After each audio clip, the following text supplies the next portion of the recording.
Hey, hey, welcome back to Unwrapped. It is I, your host, Tasha Pierce, and I had to jump on here really quick to see if you guys have seen what the hell has been going on in the Trump administration.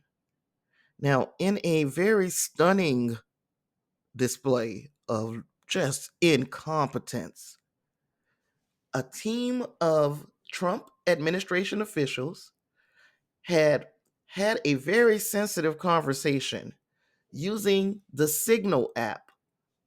And you guys don't know what the Signal app is. It is an end-to-end encrypted app that people use when they want a little more privacy, a little more security to a conversation. So the issues, and there are more than one actually, more than one issue. But the first issue is that they were discussing war plans. Now, if there's anything that we learned during the Trump classified documents in my bathroom situation, if there's anything that we've learned from that, it is that there are very, very certain places that we are allowed to discuss sensitive information like that. One is called a skiff. They know that there are no bugs. They know that there are no leaks. They know that nothing could compromise this area. And each high level official in the government will have one of these built into their home. Signal is not one of those options. Okay, so we made that very clear. They're having a conversation about wartime plans on an unapproved app. The second problem is that in this text chain, which included the Secretary of Defense, the Vice President, National Security Advisor, the Director of National Intelligence, a lot of big wigs in the Trump administration. Included in this thread was Jeffrey Goldberg. Jeffrey Goldberg happens to be a reporter, a journalist from The Atlantic.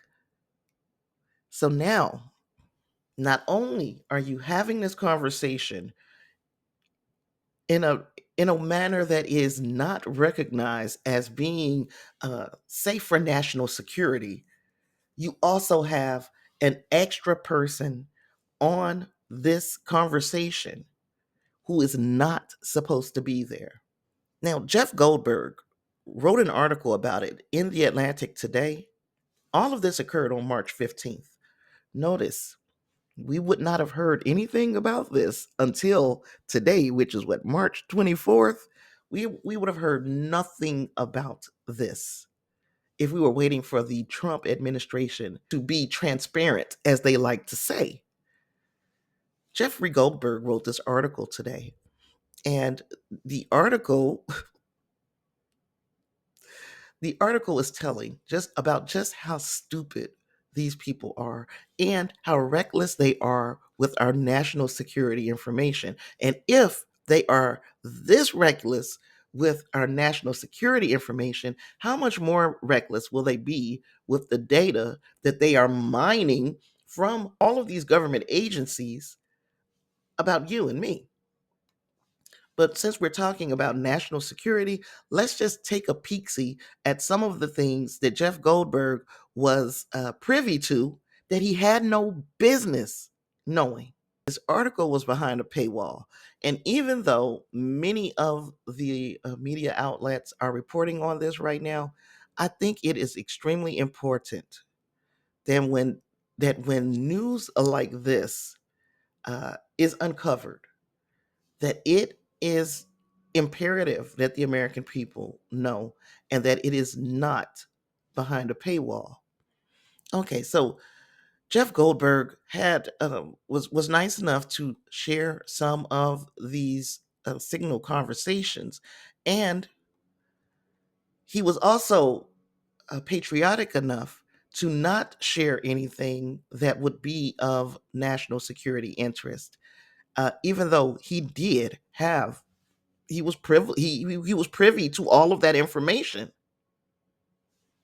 Okay, so we have JD Vance saying at Pete Hegseth, if you think we should do it, let's go. I just hate bailing Europe out again.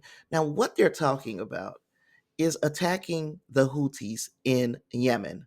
So, if you remember, just a couple of weeks ago, not even quite 2 weeks ago, there was a strike, a military airstrike that targeted the Houthis in Yemen. And this is the conversation that preceded those airstrikes. So, JD Vance also said, let's just make sure our messaging is tight here. And if there are things we can do up front to minimize risk to Saudi oil facilities, we should do it. Pete Hegseth said, I fully share your loathing of a European freeloading. It's pathetic, but Mike is correct. We are the only ones on the planet on our side of the ledger who can do this. Nobody else even close. Question is timing. I feel like now is as good a time as any, given POTUS directive to reopen shipping lanes. I think we should go, but POTUS still retains 24 hours of decision space. Now, Stephen Miller is who we think this SM is. Stephen Miller is number one of the architects of Project 2025, and he's a big old piece of shit. That's pretty much all you need to know about Stephen Miller. Stephen Miller is included in this thread, and he said, "As I heard it, the president was clear, green light. But we soon make clear to Egypt and Europe that what we expect in return. We also need to figure out how to enforce such a requirement. E.g., if Europe doesn't remunerate, then what? If the US successfully restores freedom of navigation at great cost, there needs to be some further economic gain extracted in return." And Pete Hegseth then agreed. So President Trump doesn't appear said green light. Stephen Miller heard the president being clear and saying green light. Now, we don't know if this stuff went back on a back around to see if he was okay with them doing this military strike, but it is just odd to me that I heard Stephen Miller says I heard the president say green light. It's just because they're so incompetent, you have to ask yourself, did they do all of this based on Stephen Miller saying he heard that Trump said green light? But anyway, there was a team update at 11:44 a.m. from Pete Hegseth that Jeff Goldberg did not release all of the stuff from that text because, again, he's looking out for national security, even when the people who are supposed to be looking out for national security are not. Okay, so here's our Houthi PC small group. uh, JD Vance says excellent. John Ratcliffe says a good start. National Security Advisor Michael Waltz just responds with a bunch of emojis because we're 12. We're 12 years old. Marco Rubio is thought to be MAR, and he said, "Good job, Pete, and your team." Michael Waltz said, "The team in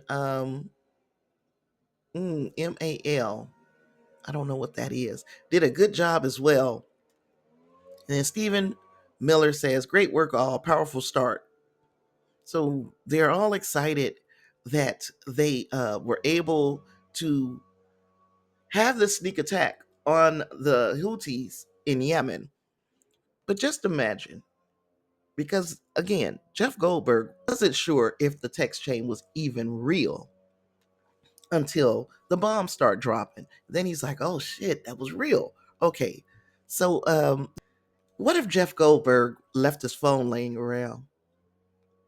Now somebody else has national security information, and they probably would not be as diligent as Goldberg was about making sure that it did not get into the wrong hands. What if any of these people left their phone laying around outside of a secure facility? These are conversations that are supposed to be had with security in mind, but nobody double checked the thread to make sure that there were no listeners, nobody that wasn't supposed to be there on this thread. Now, I'm going to give you a listen at what Trump is saying. Now that this has hit the light of day, Jeff Goldberg has released his article and media is reporting on it. I'm going to let you hear what Trump has to say about this whole situation. Your reaction to the story in The Atlantic that said that some of your top cabinet officials and aides had been discussing very sensitive material through Signal and included an Atlantic report for that. What is your response to that? I don't know anything about it. I'm not a big fan of The Atlantic. To me, it's a magazine that's going out of business. I think it's not much of a magazine, but I know nothing about it. You're saying that they had what? They were using Signal to coordinate on sensitive materials and having to do with what? Having to do with what? What were they talking about? With the Houthis. The Houthis? You mean the attack on the Houthis? Right. Well, it couldn't have been very effective because the attack was very effective. I can tell you that. I don't know anything about it.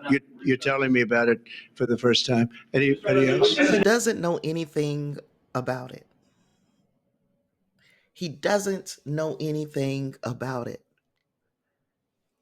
Since when is ignorance a defense? See, in the before times when everything was happier and things was going normally in our democracy, there would be repercussions. Heads would roll. People would be fired. There would be an investigation. There would be a committee formed to investigate how something like this could happen. But now it's like, it's nothing. We don't expect the Republicans to put together a committee to investigate how this happened. In the before times, I can remember a once upon a time when we had a lot of talk about a certain candidate's emails. This is exponentially worse than Hillary Clinton's emails. This actually should be the nail in the coffin for Trump's presidency.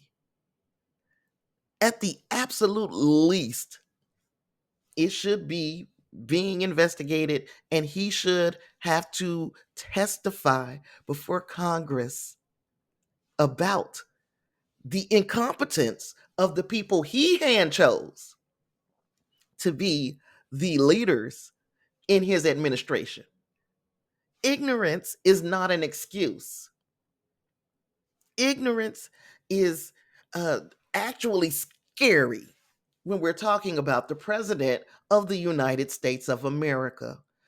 There should not be a move being made by your administration that you are not privy to.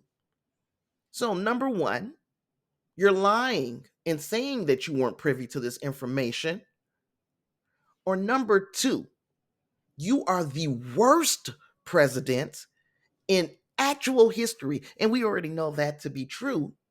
But without all the other bullshit, without him being a fascist dictator, without him being a Putin puppet, without him kissing Elon's ass, without all of that, this alone should be enough to be bringing up impeachment charges on Donald Trump.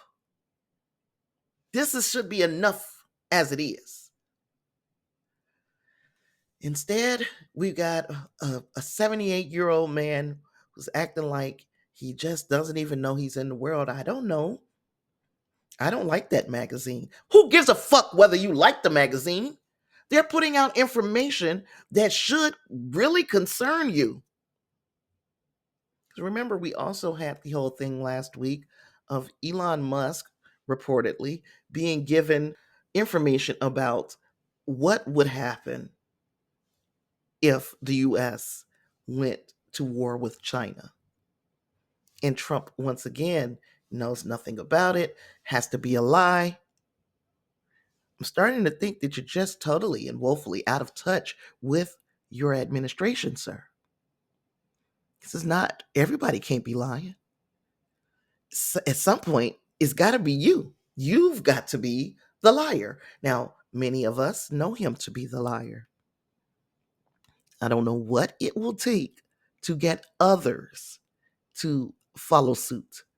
But those of us who know that he is the liar, that he is the incompetent one, that he is a threat to our democracy, those of us that know that, get on your phones, fire up those emails, and ask your representatives what the hell they plan to do. Every click, every share, y'all make us fly. Together we shine brighter than the sky. From shout outs to comments, we see every word. Y'all the reason Tasha's voice gets heard. Subscribers growing, lighten up the day. With your support, we'll never fade away. Thank you, Unwrap fam, you keep us strong. Keep us strong. Your love and your faith help us move along. Help us move along. Every click, every share, y'all make us fly. Y'all make us fly. Together we shine brighter than the sky. Brighter than the sky. Roll call for the peeps who keep it alive. Patron super chats all here on the drive. Tasha got the mic, but you fuel the vibe. This channel's a party and y'all keep it live. Monthly supporters, give y'all a cheer. Live stream energy, you bring the gear. Every episode's magic, cause of y'all's touch.